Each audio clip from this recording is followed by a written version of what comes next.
Intanto queste devono essere iniziative valutate con serietà e soprattutto coordinate, perché capite che questo non è una partita da poco. Cioè, voi immaginate solo una realtà turistica che dice ai suoi ospiti: da oggi funziona così. Si vota alla massima cautela il presidente del Veneto Luca Zaia nelle ore in cui mezza Europa, Italia compresa, guarda la mossa dell'Eliseo con l'introduzione del Green Pass anche per accedere a bar, ristoranti, mezzi pubblici. La questione, dice il governatore, è soprattutto pratica e riguarda la disponibilità su larga scala di vaccini. Se per assurdo si introducesse ora, noi abbiamo un contingente di cittadini che potrebbero in via teorica chiedersi di essere vaccinati e dobbiamo dirgli: guarda, tu al cinema, al ristorante, al bar e in 3.000 altri posti non ci puoi andare prima di un paio di mesi perché ti garantirò il vaccino a fine ottobre.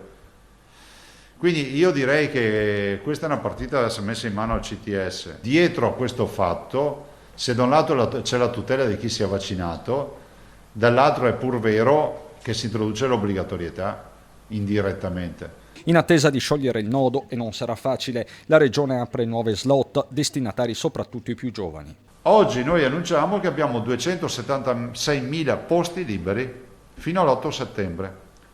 Sono tutte prime dosi, e questo è importante dirlo, e sono a disposizione di chi vuole mettersi in sicurezza per l'inizio dell'anno scolastico o altri cittadini che abbiano deciso. Intanto sono 261 i nuovi casi in Veneto nelle ultime 24 ore con un decesso. L'incidenza dei positivi si riavvicina così all'1%, esattamente lo 0,95, aumento che continua a non avere effetti sui ricoveri, con Zaia che ribadisce al governo di guardare al tasso di ospedalizzazione e non alla mera incidenza. Un appello che faccio è l'appello di dire che si faccia in modo che il calcolo, l'incidenza, no? Il numero di positivi su 100.000 abitanti a settimana sia un valore depotenziato per il passaggio di colore di zona, perché se no rischia di diventare pericoloso.